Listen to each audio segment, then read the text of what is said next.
دیکھیے ہر انسان محسوس کرتا ہے کہ اس کے اندر کوئی خیر کا جذبہ بھی ہے اور شر کا مادہ بھی ہے. خیر و شر کی ایک جولان گاہ ہے انسان کی شخصیت کا جو اندرونی پہلو ہے، اس کے اندر ایک خیر و شر کی کشمکش مسلسل چلتی ہے. چنانچہ جدید سائیکالوجی نے بھی، آپ کو معلوم ہے کہ جس کے بابا آدم اب فرائیڈ شمار ہوتے ہیں، انہوں نے انڈ اور لیبیڈو، یہ تو ہے حیوانی تقاضوں کے لیے، بھوک لگتی ہے، پیاس لگتی ہے، کوئی چٹخارے بھی، زبان جو چٹخارے بھی مانگتی ہے، یا یہ کہ جنسی لذت ہے، تلذذ ہے جو انسان حاصل کرنا چاہتا ہے، یا یہ کہ جیسے تمام حیوانات کو آرام کی بھی کچھ نہ کچھ ضرورت ہوتی ہے، انسان کو بھی، یہ تمام اس کے حیوانی تقاضے ہیں. لیکن اس کے ساتھ ہی وہ کہتا ہے کوئی ایگو بھی ہے انسان میں، کوئی خودی بھی ہے، کوئی انا بھی ہے، انسان نرا حیوان نہیں ہے. اگرچہ جو فلسفہ ڈاروین کا ہے اس نے تو انسان کو نرا حیوان بنا دیا، وہ تو اس کے علاوہ کسی اور چیز کو کسی درجے میں بھی تسلیم اور ریکگنائز ہی نہیں کرتا. لیکن فرائیڈ کا میں کم سے کم اس درجے میں قائل ہوں کہ اس نے تو ویسے انسانی شخصیت کے 3 لیولز کو ریکگنائز کیا ہے، اور وہی 3 لیول ہے جو قرآن بیان کر رہا ہے. اگرچہ وہ جو پہلا لیول ہے اس کو تو یقیناً اس نے صحیح سمجھا ہے، لیکن دوسرے اور تیسرے لیول کو وہ صحیح طور پر آئیڈینٹیفائی نہیں کر سکا اور ایک دوسرے سے ممیز نہیں کر سکا. یعنی انڈ اور لیبیڈو یہ تو حیوانی تقاضے ہیں، جس کو قرآن کہتا ہے نفس امارہ، انسان کا وہ نفس کہ جو اسے بدی کا حکم دیتا ہے. اس لیے کہ ظاہر بات ہے پیٹ کھانے کو مانگتا ہے، اسے اس سے غرض نہیں کہ حلال ہے یا حرام ہے. چٹخارا جو ہے وہ تو اپنی تسکین چاہتا ہے، اسے اس سے بحث نہیں کہ کوئی چیز جائز ہے یا ناجائز ہے. شہوت کا جذبہ جب برانگیختہ ہوتا ہے تو اسے تو اپنی تسکین چاہیے، سیکشول گریٹیفیکیشن جسے آپ کہتے ہیں، سینشول گریٹیفیکیشن.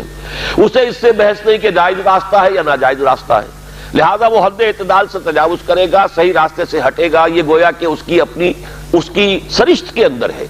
اس لیے ان النفس لامارۃ بالسوء، یہ انڈ یا لیبیڈو ہو گیا. دوسرا لیول وہ کہتا ہے ایگو ہے، تیسرا وہ سپر ایگو کہتا ہے. اگرچہ قرآن مجید نے اس کے لیے 3 علیحدہ اصطلاحات استعمال کی، نفس، قلب اور روح. 3. سپر ایگو اصل میں روح ہے، لیکن وہ نہیں سمجھ پایا اس کو. اس کی ڈیفینیشن جو ہے سپر ایگو کی وہ بڑی مختلف ہے، لیکن یہ میرا اس وقت کا موضوع نہیں ہے. اس وقت میں صرف یہ چاہتا ہوں کہ ریکگنائز کریں کہ یہ انسان کے اندر 2 پہلو ہیں جن میں کشاکش ہے. ایمان مجھے روکے ہے تو کھینچے ہے مجھے کفر، کعبہ میرے پیچھے ہے کلیسا میرے آگے ہے. ہر انسان کو محسوس ہوتا ہے کہ ہے. اب اس میں ہر شخص یہ سمجھتا ہے کہ اگر کوئی شخص با ہمت ہے، دنیا میں کوئی بڑا کام کرنا چاہتا ہے، ایک تو یہ کہ عام آدمی ہے، حیوانوں کی سطح پر بس اپنے تقاضے پورے کیے اور زندگی بسر کر دی، بتا دی، جس کو میں کہا کرتا ہوں کہ زندگی اس نے نہیں بتائی، زندگی نے اسے بتایا ہے. زندگی نے اسے گزارا ہے، اس نے زندگی نہیں گزاری.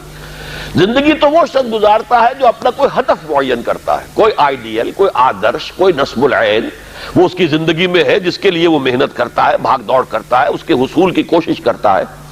اب جو شخص بھی اپنے سامنے کوئی ہدف رکھے گا، مقصد رکھے گا، آدرش رکھے گا، اسے جو کام کرنا ہے اس میں اسے یقیناً اپنے نفسانی تقاضوں کو مارنا پڑے گا، دبانا پڑے گا. ساری رات سوئیں گے اگر پاؤں پھیلا کر تو زندگی میں کہاں اونچا مقام حاصل کریں گے. آپ انگریزی میں بھی محاورہ جانتے ہیں، burning mid night oil, mid night lamp, ساری رات آدھی رات جاگ کر کام کرتے ہیں. تبھی تو یہ کہ جو حضرت علی نے بھی کہا ہے کہ یغوث البحر من طلب العالی ومن طلب العلا سہر اللیالی. جو شخص چاہتا ہے کہ میں موتی سمندر کی تہہ میں سے نکال کر لاؤں تو اسے ظاہر بات ہے کہ اسے سمندر میں غوطہ لگانا پڑے گا. اسی طریقے سے جو زندگی میں اونچا مقام چاہتا ہے اسے راتوں کو جاگنا پڑے گا. ومن طلب العلا سہر اللیالی ومن طلب العلا من غیر قد اضاع العمر فی طلب المحال. بغیر محنت اور کوشش کے اگر کوئی شخص چاہتا ہے کہ کوئی اونچا مقام حاصل ہو جائے تو وشفل تھنکنگ میں وہ اپنی زندگی ضائع کر بیٹھتا ہے، کوئی اونچا مقام حاصل نہیں کر سکتا. گویا کہ کوئی بھی صاحب ہمت آدمی دنیا میں کوئی کام نہیں کر سکتا جب تک کہ اپنے حیوانی تقاضوں کو ذرا دبائے نہ، قابو میں نہ رکھے، اپنے کنٹرول میں نہ رکھے. اس کے لیے لفظ ہے سیلف کنٹرول، ضبط نفس. یعنی ہمارے اندر جو ہماری خودی ہے، مانوی شخصیت ہے، میں اس وقت ایگو اور سپر ایگو ان دونوں کو جمع کر کے لفظ استعمال کر رہا ہوں. انا، یہ جو ہماری انا ہے، میں، یہ میں جو ہے یقیناً میرے اس حیوانی وجود سے علیحدہ شے ہے. جب میں کہتا ہوں میرا جسم، وہ میں کون ہے جس کا کہ یہ جسم ہے؟ وہ میں کوئی علیحدہ شے ہے نا اس سے. میری آنکھ، میرے کان، میرا سر، میرے پاؤں، میرا ہاتھ، میری ٹانگیں، یہ سب کچھ تو میرا جسم، میرا وجود. میں کون ہے؟ وہ انا ہے، وہ خودی ہے، وہ ایگو ہے، وہ سیلف ہے. تو یہ جو خودی ہے، یہ جو سیلف ہے، یہ جو انا ہے، یہ جو ایگو ہے، یہ اگر اتنا قوی نہیں ہے کہ وہ اپنے حیوانی تقاضوں کو کنٹرول میں رکھ سکے تو پھر زندگی میں کوئی بڑا کام وہ نہیں کر سکتا. پھر زندگی اسے گزار جائے گی، وہ زندگی بسر نہیں کرے گا. تو گویا کہ ضبط نفس ہر صاحب ہمت اور کسی بھی صاحب مقصد انسان کے لیے لازم ہے کہ وہ اپنے نفس کو کنٹرول کرے. اب ظاہر ہے اس کے لیے یہی کرنا پڑے گا تاکہ ہم اپنے آپ کو خوگر بنائیں، بھوک کا، پیاس کا، سختیوں کا، رات کو جاگنے کا، مشقتیں جھیلنے کا خوگر بنائیں. تو روزہ گویا کہ بالکل واضح طور پر سامنے بات آ گئی، اور یہ سب سے اونچا لیول سمجھ لیجئے جس کو ہم کہیں گے رائٹنگ آن دی وال. جیسے پانی زمین پر ہمیں بہتا ہوا دریا کا نظر آ رہا ہے، سرفیس واٹر، یہ گویا کہ اس کے مطابق سیلف کنٹرول، ضبط نفس کی ایک مشق ہے روزہ. بھوکا رہنا، پیاسا رہنا، تاکہ ہماری خودی، ہماری انا، ہمارا سیلف، ہماری ایگو، وہ ہمارے اڈ اور لیبیڈو پر، حیوانی تقاضوں پر، ان کے اوپر پوری طرح قابو یافتہ ہو. اب اس کی مثال یوں سمجھیے کہ جیسے گھوڑا اور اس پر سوار. یہ ہماری خودی یا انا یا سیلف جو ہے یہ سوار ہے، اور ہمارا یہ جسم گھوڑا ہے. اب اگر گھوڑا جو ہے سرکش ہے اور منہ زور ہے اور سوار کے قابو میں نہیں ہے، تو اس کا مطلب تو یہ ہے کہ سوار کی زندگی اس کے رحم و کرم پر ہے، جہاں چاہے گا پٹک دے گا، جدھر چاہے گا نکل جائے گا. لیکن اگر سوار جو ہے وہ طاقتور ہے، مضبوط ہے، گھوڑے کے اوپر اس نے قابو کیا ہوا ہے، اس کی دونوں رانے جو ہیں وہ بھی گھوڑے کو محسوس ہو رہی ہیں کہ میری پسلیوں کے اندر پوری قوت کے ساتھ دسی ہوئی ہیں، لہذا وہ گھوڑا جو ہے اب حکم مان رہا ہے اپنے سوار کا. تو اب یہ کہ انسان جو ہے اس سواری کے ذریعے سے اپنا جو بھی مقصد ہے، جو منزل ہے، وہاں تک پہنچ جائے گا. تو ہماری انا یا خودی یا سیلف، یہ ایگو، یہ ہمارا وہ سوار ہے جو ہمارے اس حیوانی وجود کے گھوڑے پر، مرکب پر سوار ہے. اگر تو یہ خودی مضبوط ہے، توانا ہے، طاقتور ہے، کنٹرول میں ہے، تو یہ جو جسم ہے، یہ حیوان جو ہے، یہ گویا کہ اب اس کے تابع ہو گیا اور وہ اپنے مقصدی زندگی کے حصول کے لیے اس کو استعمال کرے گا.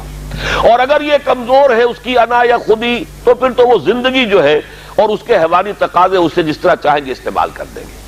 تو پہلی بات ہوئی کہ یہ ضبط نفس ہے. اور ایک بات یہاں پر تھوڑی سی اور واضح کر دوں، اسلام نے سیلف انیہیلیشن کی اجازت نہیں دی ہے، سیلف کنٹرول کی اجازت دی ہے. یہ جو راہبانہ تصورات رہے ہیں دنیا کے مذاہب کی جو تاریخ ہے، اس میں تو سیلف انیہیلیشن، اس نفس کو کچل دو، کچل دو، کچل دو.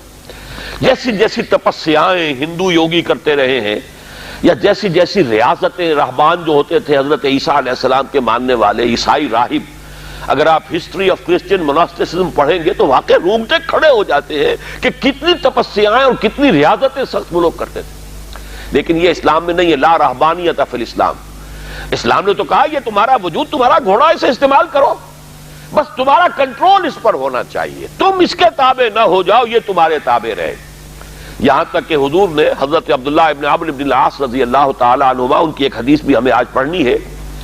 حضرت عمرو بن العاص جو ہیں وہ تو بڑے سیاستدان اور جرنیل، وہ تو اور طرح کے انسان تھے مزاجی اعتبار سے، اور یہ جو ان کے بیٹے ہیں عبداللہ ابن عمرو بن العاص، یہ انتہائی زاہد و عابد، انتہائی زاہد، ہر روز روزہ اور پوری رات کھڑے ہیں، نوافل پڑھ رہے ہیں. تو حضور کو جب معلوم ہوا، بلایا، یا عبداللہ اولم اخبر انک تصوم الدہر وتقوم اللیل. اے عبداللہ، مجھے تو یہ خبر دی گئی ہے کہ تم ساری رات کھڑے رہتے ہو، نماز پڑھتے ہو، نہ تمہارا سروکار اپنے گھر والوں سے ہے، نہ بیوی سے کوئی تعلق ہے، نہ کسی اور سے ہے، اور پورا ہر روز روزہ رکھتے ہو. انہوں نے عرض کیا، بلا یا رسول اللہ، حضور ایسا تو ہے، کیسے انکار کرتے؟ فرمایا لا تفعل، ہرگز مت ایسا کرو. فَإِنَّ لِنَفْسِكَ عَلَيْكَ حَقًّا. ذرا یہ حدیث کے ان الفاظ کو نوٹ، تمہارے نفس کا بھی تم پر حق ہے. اس نفس کو کچلنا نہیں ہے، اس کو کل نہیں کرنا ہے، سیلف انیہیلیشن نہیں ہے، اس کا بھی حق ہے. تمہارا حق ہے کہ تم اپنے نفس کو تغذیہ بھی فراہم کرو، تقویت بھی دو، اس کے تقاضے پورے کرو، اس کے لیے مناسب وقفہ آرام کا بھی رکھو، یہ نفس کے بھی حقوق ہیں۔ وَإِنَّ لِنَفْسِكَ عَلَيْكَ حَقًّا وَإِنَّ لِزَوْجِكَ عَلَيْكَ حَقًّا وَإِنَّ لِزَوْرِكَ عَلَيْكَ حَقًّا، تمہارے نفس کا بھی تم پر حق ہے، تمہاری بیوی کا تم پر حق ہے، تمہارے جو بھی آنے والے ملنے والے ہیں، وزٹرز ہیں، زیارت کرنے والے، ان کا بھی تم پر حق ہے، تو سب کا حق ادا کرنا ہے۔ تو اس نفس کا بھی حق تو ادا کرنا ہے، لیکن اسے کنٹرول میں رکھنا ہے۔ تو پہلی بات تو یہ سمجھ میں آئی کہ صوم ایز سچ، ابھی رمضان کا ہم نے کوئی تذکرہ نہیں کیا، یہ صوم جو ہے کھانا پینا کچھ عرصے کے لیے روکنا، کچھ اور اپنی خواہشات پر قدغن لگانا، یہ گویا کہ ایک ایکسرسائز کے طور پر سامنے آئی سیلف کنٹرول کے لیے۔